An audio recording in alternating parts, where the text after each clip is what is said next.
नमस्कार, मैं हूं doctor Sanjay Kumar, gastro care hospital Bhopal से। तो आज हम बात करते हैं ओबेसिटी की। ओबेसिटी यानी मोटापा। तो हम सब अपने आसपास, अपने घरों में कहीं भी अक्सर देखते हैं कि लोग अपने नॉर्मल वज़न से ज़्यादा वज़न के हैं। तो कैसे कहें कि ये ओबीज़ हैं कि नहीं? ये इसको मोटापे की कैटेगरी में लें कि नहीं लें? तो ओबेसिटी की डेफिनेशन है, जिसका आधार होता है या तो वेस्ट सर्कम्फ्रेंस यानी हमारे कमर का साइज़, या होता है बीएमआई, बॉडी मास इंडेक्स। तो बॉडी मास इंडेक्स के आधार पे जब हम ओबेसिटी की बात करते हैं, तो वर्ल्ड ओवर इसकी डेफिनेशन ये है कि जिसका बीएमआई 25 से अधिक हो, उसको ओवरवेट कहते हैं, और जिसका 30 से अधिक हो, उसको ओबीज़ कहते हैं। पर हिंदुस्तान और अन्य एशियन कंट्रीज़ में इसकी डेफिनेशन थोड़ी अलग है। हमारे यहाँ अगर 23 से ऊपर बीएमआई है किसी का, तो उसको ओवरवेट माना जाएगा, और 25 से ऊपर है तो उसे ओबेसिटी क्लास 1 माना जाएगा। अगर 30 से ऊपर है तो क्लास 2 ओबेसिटी, 35 से ऊपर है तो क्लास 3 ओबेसिटी। तो अगर कोई व्यक्ति ओबीज़ है तो क्या ये प्रॉब्लम है? कोई कहता है कि भाई मैं तो खुश रहता हूँ और अच्छा खाता पीता हूँ, मुझे कोई प्रॉब्लम नहीं है। अगर मेरा वेट ज़्यादा है तो क्या दिक्कत है? कुछ हद तक वो सही है, खुश रहते हैं, बहुत अच्छी बात है, पर उनको भी ये समझना है कि मोटापे से जुड़ी हुई बहुत सी बीमारियां हैं। तो क्या बीमारियां हैं जो मोटे लोगों को आम लोगों से, पतले लोगों से या नॉर्मल वेट के लोगों से ज़्यादा होती हैं? जैसे डायबिटीज़ ज़्यादा होती है, ब्लड प्रेशर ज़्यादा होता है, कोरोनरी आर्टरी डिजीज़ यानी हार्ट की डिजीज़ ज़्यादा होती है, स्ट्रोक यानी ब्रेन के स्ट्रोक जो होते हैं, ब्रेन की सेरेब्रोवास्कुलर एक्सीडेंट वो ज़्यादा होते हैं, जैसे गॉल ब्लैडर स्टोन वो ज़्यादा होते हैं, बहुत सारे किस्म के कैंसर्स वो ज़्यादा होते हैं, जैसे स्लीप एपनिया, जिनका वज़न अधिक होता है, वो लोग जब भी लेटते हैं तो उनकी सांस फूलने लगती है, और रात में खर्राटे लेते हैं, नींदे रहते हैं, मतलब रात में अच्छे से नहीं सोते और दिन भर नींद सी आई रहती है। तो ये सब बीमारियां हैं जो मोटापे के साथ जुड़ी हैं, ये कम नहीं है। तो हर व्यक्ति जो अपने वज़न से ज़्यादा वज़न का है, उसको ये सोचना है कि बात सिर्फ कॉस्मेटिक नहीं है, बात सिर्फ अपीयरेंस की नहीं है, बात इसकी भी है कि आपको एक अच्छा, सुखमय, स्वस्थ जीवन जीना है।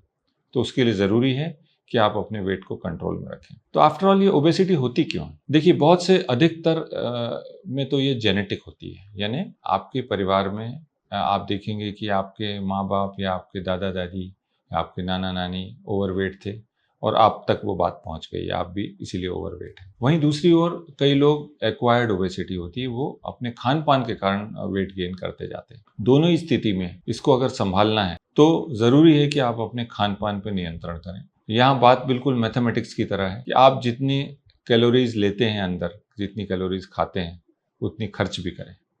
तो अगर आप कैलोरीज़ को बर्न करेंगे, तो आपका वेट नहीं बढ़ेगा। तो ये कैसे करें?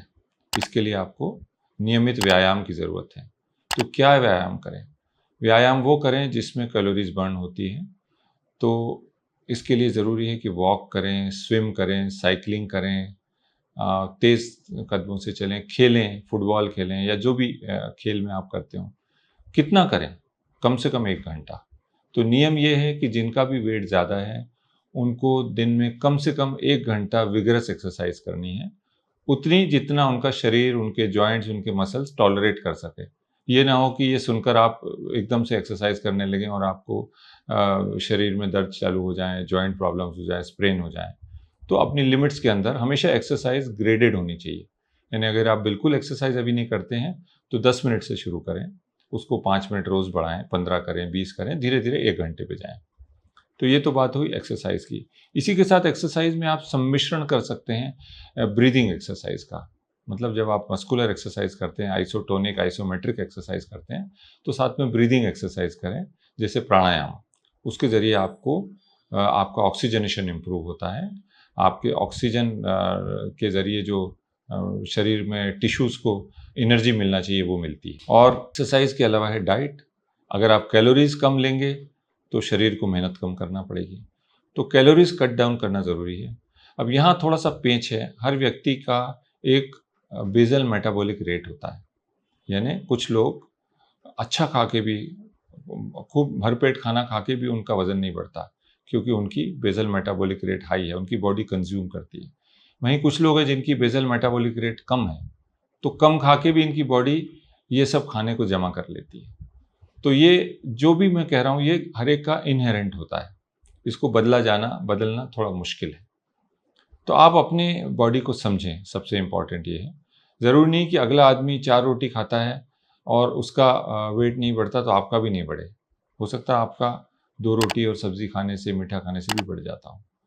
तो नियम ये है कि अपनी बॉडी को समझें और उस हिसाब से डाइट को कंट्रोल करें। ये ज़रूर है कि डाइट कंट्रोल जब हम कहते हैं तो इसके बहुत सारे मेथड हैं, इस पर कभी और चर्चा करेंगे।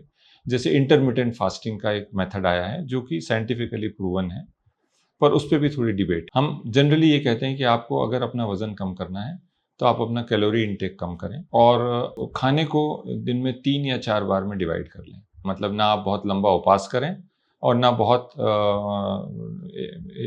एक बार में बहुत ज़्यादा खाएं। तो थोड़ा-थोड़ा करके आप दिन में 3-4 बार खाना खाएं और मोटे तौर पे मीठे का सेवन ना करें। अगर आप वेट लॉस करना चाहते हैं तो मिठाई को बिल्कुल हटा दें अपने खाने से और घी तेल का सेवन कम करें। प्रोटीन का इंटेक ज़्यादा करें, कार्बोहाइड्रेट का इंटेक कम करें। तो ये सब मोटे तौर पे प्रिंसिपल हैं जिससे आप अपनी डाइट कंट्रोल करें, आप अपनी एक्सरसाइज का ध्यान करें।